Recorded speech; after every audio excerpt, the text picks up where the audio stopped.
Hi, I'm Vijeta. I'm the founder of Vectro, where we've built AI assistant for go-to-market teams to standardize their sales process. Today, I have Thomas Dockstader joining us, who has a great career in sales at Harness, Pluralsight, and he's currently at Catchpoint. Without further ado, I'm gonna let Thomas introduce himself. Hey, thanks for having me on the podcast. I'm super excited to be here. I'm Thomas Dockstader, and I am been in sales a long time, 20 plus years. I'm also an author, and I wrote a book called The Cheat Code. It's a self-help slash autobiography. Covers many different subjects, but super excited to be here to chat with you. Thomas, so great to have you today. Maybe we can just start at the very beginning. That what got you started in sales? Yeah, it's so interesting. When I was younger, I started working construction with my dad and uncles and family members. They had construction companies, and so I started really young when I was 14, 15, working on construction sites. And I distinctly remember when I was about 18, 19, I was operating some heavy equipment, and I was like, I wonder if there's a job that I can talk versus just physically working. And what's funny is I later went on to buy a car, and I was talking to the salesperson, and I was like, "How do you what do you do to work here? Like, what is that? What do you have to do to work here?" And they're like, "You want a job?" And I was like, "Yeah." And so they hired me like right out of the gate, green and no experience whatsoever. But I'll tell you what, car sales is about as rough and tough as it gets So when literally, it's you learning went to the sales. dealership and you asked them, "Hey, do you have a job rec open?" And they said, "Yes, you can I join went to us." buy a car and I asked them what you have to do to be a salesperson, and they're like, "Do you want a job?" And I was like, "Yeah." Wow. And so How that was the beginning of my sales career. how I how ended long up, did you stay there? yeah, I ended up selling cars for 4 years, and had semi medium level success, I would say. And what's interesting is, as I was selling cars, I was kind of not a big fan of the schedule, right? Like working all weekends and holidays and things like that. And so what I then understood is I was like, man, I really love technology. And so I went and got a sales job at Best Buy. And because I was like, well, I actually like selling technology better than, and I think that's such a great lesson, because if you can really like enjoy the what it is you're selling, I think that translates heavily, your passion for it, right? And for me, Best Buy was great. I actually absolutely loved working at Best Buy. I was there for 4 years. I became a leader, and they were a great company, and I learned a ton from that company because they actually had some pretty good training. And for I would say for someone who was relatively green, it was great face to face. And the nice thing about it too was you had so many at bats, right? Like you had just so many customers coming in. You were able to really like just honing your skills of like, okay, how do I greet someone? How do I, get them to open up about what they're looking for? How do I help them with their needs, right? And it was just, hundreds and hundreds and hundreds of, at bats. And the cool thing was is you really got to learn, like, because Best Buy, for the most part, you would think, well, it's kind of transactional, and it is to a certain degree. But especially then, I know it's different now, but back then they were really heavy on, like, selling the warranties and things like that. And so getting people to sign up for the credit card and all these things. So there's all these attaches that they wanted you to do, right? And another example was, let's say they said, oh, well, we want you to sell this camera, but we want you to sell an extra battery, and we want you to sell a case, and we want you to sell, right, attach rate. So Best Buy was really driven by metrics heavily. And so for a salesperson, I was managing the sales cell phone and camera department originally, and Hmm. it was like, okay, yeah, you sell a camera, that's great, but what's your attach rate? Well, how many warranties did you sell? What's your warranty numbers? And I love that because it's a very basic item to sell, And then you're really honing your skills in like, how can I build value in this attach, right? Like, how can I build value versus just, offering the warranty, they say no, and then you move on. It's like, how do I build this value in this warranty so that I can, and for me, that built my skills quite a bit in just understanding how do I talk to a customer, how do I get them, build that trust, and yeah, so it was great. And then from there, yeah, go ahead. I think you were answering my question that how did that make you take your path into software technology sales? Yeah. So what's so interesting is I actually got recruited by a guy that I was selling something to at Best Buy. I was, just going through my routine of attach and doing this and doing that. And he's like, man, he's like, you're quite a good salesperson. And he's like, I work for a company called Marketstar and they do contract work for like big technology companies like Hewlett Packard. And I, again, just know, I was like, okay, yeah, this is interesting. And ended up taking the job. And what it was is that it was, I worked with Hewlett Packard partners who would sell their products. And so, big resellers, right? Like it could be like a CDW or something like that, but you basically work with them in a certain particular product line within Hewlett Packard. So their PCs or their printers or, whatever it is.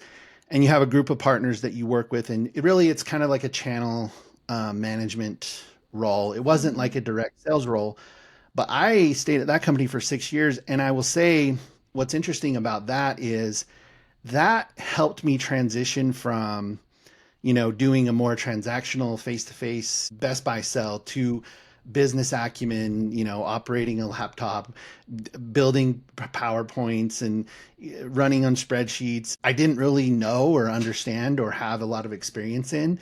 And having that job, it wasn't like a high pressure sales role. It was more of a channel management, but it really helped me transition into understanding that world, holding business meetings, having, face to face. I covered the New York area. And so I traveled out to New York a lot and met face to face and went to, trade shows and things like that. And at that time I was like, okay, this is awesome, but I'm really not, there's not this great incentive to like make it, sell a bunch. It really wasn't there. And I kind of saw the writing on the wall of, hey, I really have to move to software, get out of hardware, move to software.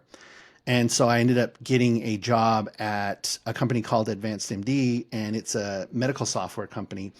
And that's where I would say, shifted from that was where I got into like the major sales motion of selling over the phone or selling over Zoom and walking through a high dollar value deal that could sometimes take 2-3 months, and that's where it moved into really honing into like all the skills that I had learned throughout my career so far, but really being able to bring it all together and manage a proper funnel, I guess you could say. Yeah, so your journey is, from car sales to consumer goods to hardware and then B2B software. Yeah, yeah, Wow. yep, yeah.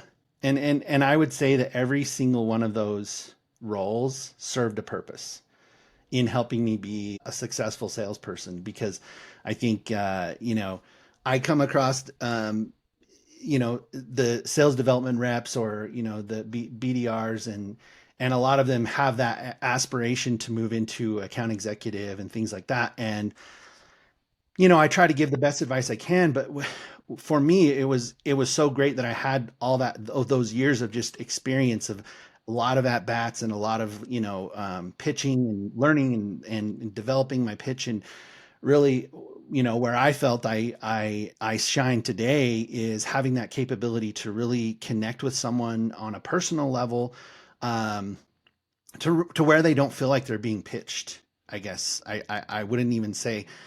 For years I've said I'm not a salesperson. I just help connect people, connect the dots, right? Like there's really no selling going on in my mind, and I truly believe that. Yeah.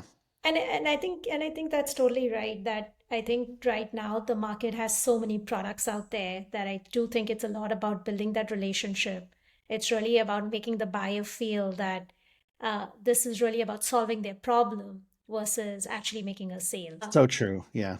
So true. And you know what's funny is I say this often, but uh, companies don't always buy the best product. And what I mean by that is, oftentimes we when we're coaching our team and, hey, here's our value add, here's our market fit, and this is where we're the best at this. What's interesting is everyone's selling these platforms, and you could look at a particular vertical and say, well, who's the best in this vertical? There's a stack rank, but all of those companies are selling software. All of those companies are having some level of success in connecting. Now, are they having that success because they're the best? Not necessarily. In my opinion, they were able to have a process in which a rep was able to create that value and that connection with the customer, and they got that commitment for the customer to move forward. It's not, in my opinion, it's more about the person, right? Well, not all the way, but like to a high degree, people buy not such good software because they ran into a really good salesperson. Yeah, I think the folks from the other side will say that, you don't know if they'll always stay if the product is not great, but I guess that's a conversation for another day. Yeah. So Thomas, I'd love to also know, you mentioned that you've been in leadership roles at Best Buy and your other jobs. What was the hardest thing to go from an AE to a sales leadership role? Yeah. For me specifically, I'm very hands-on and I'm very disciplined in my approach. And so the hardest part for me was understanding that I can't do it for my account executives. Like I can't just expect them to have the same discipline I do and operate the same way that I do. And then when I'm accountable for a number that is reflective of their number, it's an entirely new skill set of understanding. Okay, how do I help someone be their best while keeping them, engaged and happy and right and want to stay working, because I mean, I think anyone who's in sales has run across and I'll say this, when I was in car sales, we got yelled at regularly. It was, I mean, by our leaders, right? Like that was just the environment that we were in. And so I think I've developed a little bit of thick skin when it comes to that, but that doesn't really work anymore, right? It did in the 80s, it did back in the day, but it doesn't really work anymore. And so it's like, and as you said, there's so many competitors out there, there's so many different platforms to sell.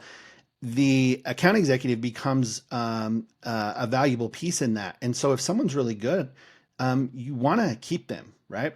And so how do we create this really good environment? And I really truly believe it is me getting side by side with them and moving forward together instead of directing, you need to do this, you need to do that. Because with a leadership role, there's so much focus on forecasting, there's so much focus on accuracy and hitting your number. It's really easy for a leader to slip into that very finger pointing directive type role where it turns into just, not a partnership with your team, but a dictatorship with your team, which is just not great. And so I try as hard as I can to put myself in the place of the account executive that I'm working with, and saying like, all right, well, hey, at one point I didn't know this stuff. At one point I wasn't educated on how to do this. How can I teach and help them understand from I'm there with them side by side versus me directing them what to do, right? And that's a really challenging thing because it's hard to step back and not want to just take over the sale and do it yourself. You have to figure out, how do I help this person have that same level of passion that I do. And I think that's the biggest challenge, is allowing someone else to kind of more or less affect your number. And how do you coax them along to be successful? That's very interesting. So I think what you're saying is how do you, really keep your team inspired and motivated while Mhm. still holding them accountable Mhm. for hitting their targets and Yes. really without making them feel that, there's someone, constantly nagging them. It's really more about getting them to, hit their targets. It's about motivating them and making them better. Yeah, and I think one thing that comes to mind when you talk about that is if I look at my whole career and thinking about the leaders that I really love to work for, it's very few, right? And I think everybody can relate to that to some degree or another. But I would say in sales specifically, it's very challenging because the pressure is so high all the time, right? It doesn't matter. You could just absolutely crush it one quarter or 1 year and then you start over, you're back to zero, right? Like it's doesn't matter what you did in the past, it's what you're doing for me now. And so it is a very high pressure thing. And so how do you be a leader that others want to work for? So if you do go to another company, they're happy to come along with you, right? Like that. For me, there's very few that I've come across, and I really strive to be that type, that people want to work with me, that they will follow me, that they will through multiple companies. I think that's such a huge thing. So, taking a step back, like, when you think about leaders that have really motivated you and who you have looked up to, what would be the top two qualities that would stand out? 100%, 100%. And think of one leader. He was at Advanced MD. He was the VP of Sales. Josh Johnson is his name, and I think he's at Go Canvas now. But one thing that stood out for me that I'll always work for him. I would always work for him is the conversation was never he created an environment that was fun and exciting and motivating to work in. And I can't stress on that enough. And it's I think about it often when I'm leading myself or when I'm in an environment of my own. He painted a very clear vision of what we were after, very clear, which I can't stress that enough, because it seems that a lot of sales leaders these days don't really understand that. But he created a very clear vision, and he was in the trenches with you. And how do you do that? Like I'll give you an example. So we would have, at that company, we had a month, we had to hit every month. It was a monthly thing. It wasn't a quarterly thing. It was a monthly thing. The last couple of days of the month, he would have, and again, we were in office, so I think it's a little bit more challenging when you're doing when people are working from home. But in office, we would have these quick huddles, the last 2 days of the quarter, and he would be so full of energy and just hyping everyone up, and I can't stress this enough, acknowledging people's successes. Like every time someone got a deal, you would get a huge, either whether email or face to face, congratulations, and just a huge. He was such a great hype man. It was always a positive. It was always a positive message. Always, like there. And again, of course, in sales you're going to miss this and that, but his messaging was always positive, and it was never specific to someone, you're doing something wrong. It was always like, hey, how do we succeed together? How can I help you? How can I help you? He created such a great environment, and I'll never forget that. And I think a lot of sales leaders get sucked into the pressure, and they create a negative or down a low vibe versus staying positive and creating this energetic environment, which I think he just did such a great job at. Oh, thanks for sharing the environment that we are in today, where pipeline has become so critical, right? Like making sure that the top of the funnel is really large and is get qualified quickly. Any thoughts on some best practices there for leaders as they're thinking about planning for targets and hitting their quota?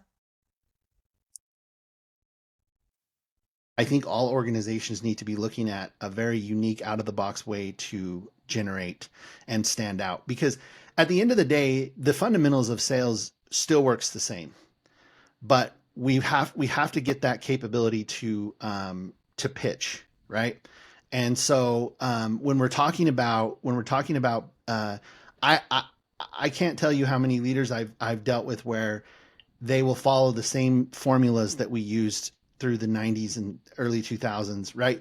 You can't do that anymore. It doesn't work, right? Like everyone's doing it, and just like you're saying right now, I mean, organizations are missing their number. I think that RepView, most organizations, it's like 50% of their team is hitting plan across the board.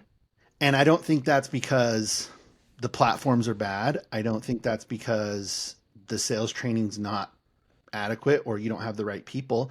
I think it's because the market's flooded and there's a little bit of tightening on spending. So when we talk about generating new business, one, I think you have to have that human connection, and I would focus on that more than anything else when you're training your salespeople. But when we're talking about uh, pipe gen and setting targets, I think we need to be realistic, because the other quote unquote pandemic that's happening right now too, and what I'm seeing is there's not a lot of coaching. What will happen is an AE will come in and they'll get a period of time to produce. And if they don't, they'll be axed. And then they'll replace them with someone else, and then they'll put them through the training. And again, they have a certain period of time. If they don't produce, then they axe. There's relatively no development going on. I would say that's pretty consistent. Most of the people I talk to in the AE space, you're a dime a dozen from a perspective of the way the company looks at it. And what I mean by that is we've just gotten in this bad habit of, if we don't get immediate results, it's not a us problem, it's an AE problem. And so we just get rid of the AE and we replace the AE with, again, and I'll say this, I'm not going to leave a job where I'm crushing quota. So if you're bringing people on, they weren't crushing quota. So they're probably that 50% that's not hitting, and you're bringing them on and then you're letting them fail and then they're leaving. So I think we need to invest more in our people, in the sense that we need to have a better understanding of what's happening in our deals and be able to accurately understand how we can help our team be as successful as possible. We can't do the old way. We have to put that in our heads. The old way is not working. We have to develop a new way. I'm sure someone will do something and it will start to catch on, but for now, I think it's open to interpretation on how we find unique ways to stand out. Just diving into that a bit more. Um, how do you know when your team needs help, and how do you know it's time to step in? Yeah. Yeah, I think I will fall back on the numbers every time, and what I mean by that is something I mentioned earlier. Again, I'm looking at a conversion rate in every stage, and what I mean by that is if I have a rep that takes a first call, and what's the conversion rate of getting that to a demo? What's the conversion rate of getting that to a proof of concept? Those numbers need to be known by the rep, like in their heart. They need to understand their conversion rate, because if one breaks down, if I'm getting a whole bunch of deals to POC but I can't get them past POC, then I'm not building value. Or if Hmm. I am getting a bunch of first calls but I'm not getting to demo, I'm not portraying the value, or the value prop to the customer. They don't understand it, and so they're not interested in. So for me, when I say I look at the numbers, it has to be an even kill of conversion across those. So if you have a target for a particular conversion rate for every single stage, you'll be able to understand where your rep is potentially having challenges and step in. Although one thing I will say that's a massive challenge is being able to accurately review all the conversations that are going on, and be able to correlate all that data. Because again, as a leader, if let's say you have a team of 5 to 8 people, that's a lot of conversations that are going on, and that's, I would say, one major challenge in right now is just I mean, if we default to just letting someone go, that's, I mean, who's that helping? It's not helping anyone. It doesn't help the company. It doesn't help the rep. It doesn't help you, because then you're just going to have to train someone and bring them on and do the same thing. So we have to find a way to better understand how our reps are performing, where they need help. And then again, the last step should be to get rid of someone, right? And in my opinion, that's when they're just refusing to do their job. If they're just refusing to Right. do their job. Yeah, and I think like you raise a really good point, right? That even if with a team of 5 to 8 reps, even if the calls are being recorded, it's not that there is infinite time to review every call.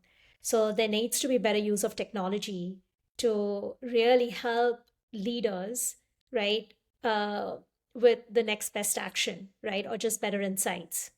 Yes. I think we're in such an interesting time with AI, because it really is going to be that small percentage of people who accurately understand how to use it as a tool to make them more efficient. It's not replacing, I mean, I think you have to view it from that perspective. It's not replacing anyone or anything. The people who learn how to use it correctly, they will dominate. I mean, it's just, Yes. it's going to be huge, right? And I think being willing to, I think that's the biggest thing, is being willing to say, hey, the old way is not working. We need to understand how we can do it differently. Right. And also, I think good use of technology, right? Inbox being flooded with those emails, all of which are personalized. That feels really overwhelming, right? And not differentiated enough. Yeah. So is there like a real problem that's being solved using what technology is available today? So, what are some common mistakes that you typically see a sales rep make, when they're just transitioned into a leadership role? I mean, I think this is interesting, but a more recent experience, I think that you can do too much. And what I mean by that is, there's so many resources out there for training, right? For sales training. I mean, it's just, it's endless. There's books and platforms and organizations to be a part of, and all those things. And there's methodologies, like MedPick and force management and all these things. That's all great. I think it's all wonderful, but um, if we're leaning in too much to the training side of it and not so much on the application, because in my opinion, see that I think where you fail is you take things too robotically. And what I mean by that is, MedPick is a great example of following MedPick and following those, that theory of, hey, you got to have these things. You have to have discernment. And I think a lot of people fall into this, like, well, if we follow MedPick exactly, then everything will work out. No, that's not true. You don't have to always have a champion to make a sale. I'm not saying it's the best thing or the worst thing or whatever. It's not always required. And so I think as a leader, you need to, it's less about, documentation is such a big thing, especially with Salesforce and, right, all these things. And like, every situation is different. And I think you need to understand the style of your salesperson, understand the situation in which they're in. And again, that goes back to what we talked about of how can I consume this information in an effective way, without having to, because then it becomes robotic if it's not. Because then it's like, oh, Yeah. I've got to meet with this rep about this particular deal. Let me go in and just scan Salesforce. Oh, he's missing this field. He's missing this field. He's going to fail. He's not good at his job. It's just not true. And we I think that's such a mistake for leaders. They go so heavy into this training and methodology. You have to understand, MedPick, force management, these are just theories that other salespeople came up with as to how it helped them be successful. It is not a one size fits all, right? I'll be honest with you, I know for a fact I sell differently than other people. I just do. And I can't say that I could go and teach someone to sell the way that I sell, because a lot of it has to do with my experience, right? How I came up and where I came from, right? All those things. So I think that I think that the leader really needs to understand that individual that they're managing on a deeper level, because it's not a one size fits all style. If it was, then AI could just do the sales for us, and right, because we could just put in that program and say, hey, follow these steps and you'll always get the sale. No, that's not true. So I think more is not always better. Yeah, so I would like to sort of delve into your book. You're the author of the book Cheat Code. Yes. And I love like one of the lines, which is, we are all coded with our past experiences. Mhm. And I think how that influences the life we live. Would be great if you could also share a bit about how long it took for you to write this book, and why did you write this book? Sure. Yeah, I mean, look, that's I mean, I've had a very interesting life, to say the least. I was raised in a quote unquote cult, and I ran away when I was 18. And I really had no education. Really, I went to the ninth grade, and I was really on my own. And so a lot of my story about where I came from and where I worked, a lot of that was driven out of ignorance, because I just didn't understand, right? Like, I was like, oh, I go sell cars. I'll do this. I'll do that. But late in my early 30s is when I kind of I would say I was struggling from a perspective of personally, right? And what I mean by that is, and this translates to everyone. It really does, because things that happen in our childhood are for the most part out of our control, right? Like we have our parents and teachers and people like kind of guiding our lives more or less, right? And children are sponges. They just take it all on. They just take it all on. Well, when you become an adult, and well, wait, who am I? What am I? What am I doing? At some point, we stop and we're like, wait a minute, what am I doing? Because it was all kind of more or less to some degree set up for us.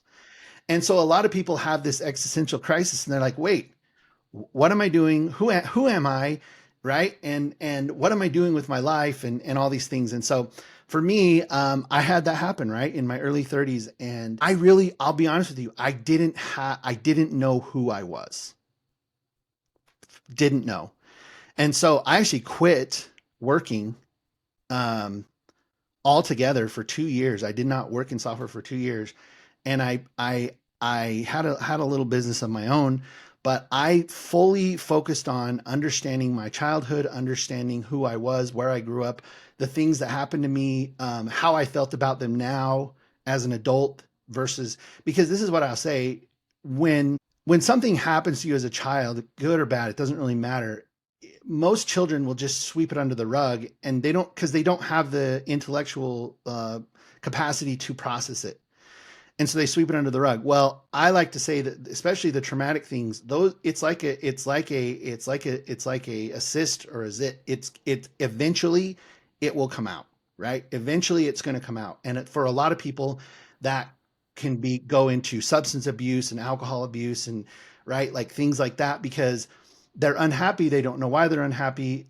And my theory is that it's an unaddressed trauma that's causing them to have a challenge. And for me, I ended up having a drinking problem and all those things. And so I quit my job, and I went fully sober. I'm now 7 years sober. But I completely changed my life, and I went back and I started tracing through my life of all the things that happened to me and how I feel about them now. Learned how to do meditation. And then I decided, once I had literally written my whole life down to try and understand it, I was like, gosh, this is a really good story. I need to write a book. And the funny thing is, I'm by no means a writer. I just had this feeling. I'm like, I need to write this. And so I actually put it all together and wrote it in 6 months and got it out and published in a relatively quick period of time, because I think that just like I approach my sales career and anything else, it's very metrics driven, and like, okay, I have to write a chapter, and I have to do this, and I have to do that. And yeah, so I released the book, and it's been out for a couple of years now. And part of my major passion is really helping people go through that journey of really discovering themselves as adults, and making sure that the path that they're on is something that they want and desire, and that, because that in turn helps them put more passion into whatever it is that they do, right? If we're questioning ourselves, then we're just working for the weekend, and we can't have any drive.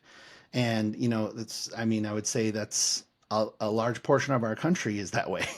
I can see all the passion, across the screen, when you talk about the cheat code and how important this is to you. I think it's really impressive that you got a book down in 6 months. It's got like 4.9 stars on Amazon. And I think like if you can give readers a methodical approach for really thinking about the second chapter of their life, I think that can be huge. Yeah, absolutely. I mean, I think it's a scary I think for some people it's a scary prospect to think about, right? Because I think we build our lives up to be a certain way, and to go in and question that is a scary thing to do. We want to, a lot of times we stay in our comfort zone of Netflix and DoorDash, and we don't really want to kind of understand it. But the beauty of it is, and I will say this, is my transformation, not only mentally, but even physically, but it's not the same person.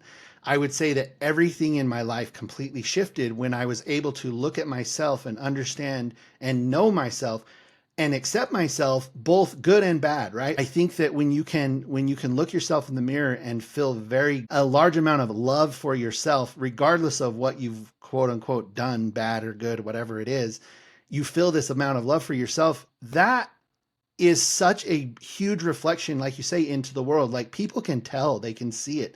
It is very clear. And I talk a lot about confidence.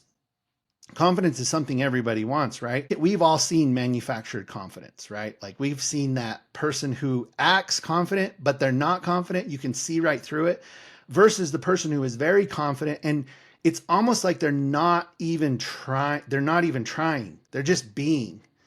And that's what I've found that has happened to me is when I finally was able to look at myself, understand myself, and ultimately accept myself for everything that's happened, that transformation, both physically, mentally, and then my relationships in my life all changed. Not because I asked anyone to be different towards me, but because I changed, everyone was different towards me.